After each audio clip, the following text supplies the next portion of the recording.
I was sitting at my desk on a Monday morning, staring at a number on my screen. $300,000.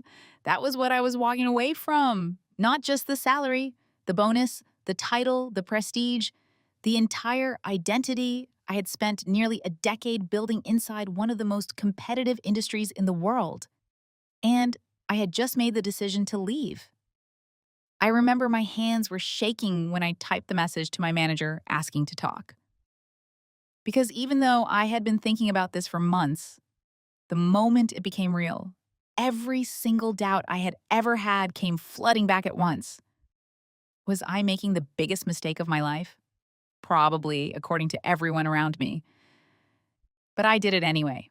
And in this video, I want to share the 3 things I learned that got me to that decision, because I think at least one of them is going to resonate with you more than you expect.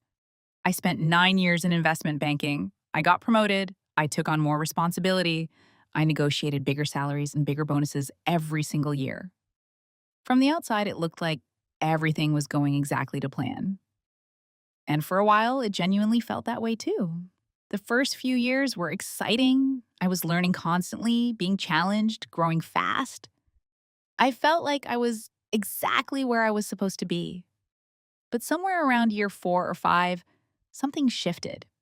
The excitement wore off, the work stopped feeling stimulating, and I started waking up every morning with this low-level dread that I could not quite explain or shake.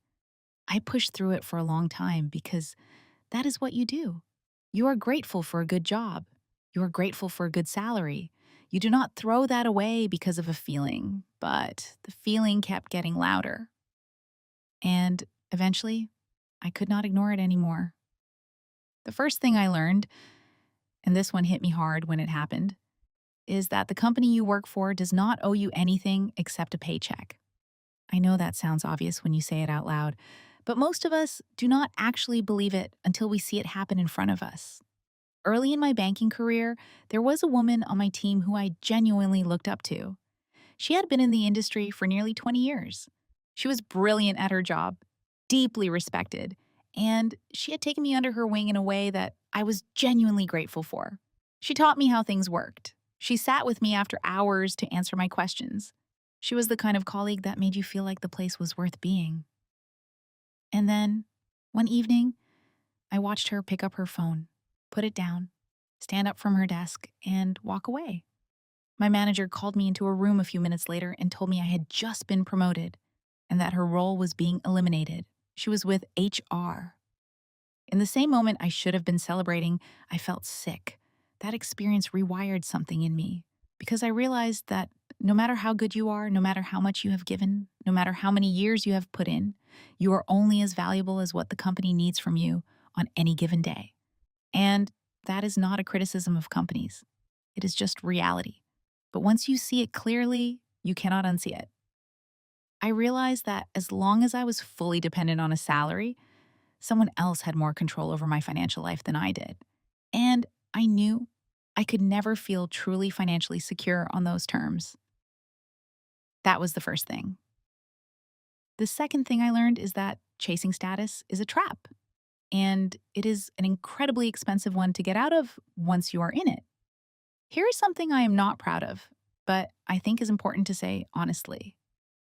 For a long time, a significant part of why I stayed in banking, beyond the money, was the status, the title, the way people reacted when I told them what I did. There is a very specific kind of social validation that comes with working in investment banking, and I would be lying if I said it did not matter to me. It did, more than I wanted to admit. But status is a moving target. The more you have, the more you need to maintain it. I was making decisions about my own life, where I lived, how I spent my time, what I was working towards, based almost entirely on what looked impressive from the outside. And at some point, I had to sit with the uncomfortable question of whether any of it was actually what I wanted, or whether I was just performing a version of success that other people had defined for me. I spent a few days alone with that question. No distractions, just being really honest with myself about what I actually wanted my life to look like and why I had ended up so far from it. And what I realized was that the work I was doing Advising corporations, working on transactions worth billions, genuinely did not interest me. I was good at it, but I did not care about it. And caring about the work you do is not a luxury. It is the difference between building something meaningful and just grinding through the years. When I finally got clear on what I actually wanted, which was to use everything I knew about money and finance to help other people take real control of their financial lives, it became very hard to justify staying. That clarity was the second thing. The third thing I learned is probably the most practical one, and I think it is the reason this conversation is worth having at all. Because everything I just said about purpose and meaning and not living for status, none of it is enough on its own. Bills are real, rent is real, responsibilities are real, and anyone telling you to just quit your job and follow your passion without addressing those realities is setting you up to fail. I did not leave banking the moment I knew I wanted to. I stayed for longer than I wanted to because my salary was doing something very specific and very intentional for me during that time. It was building my emergency fund. It was funding my investments, my index funds, my property holdings.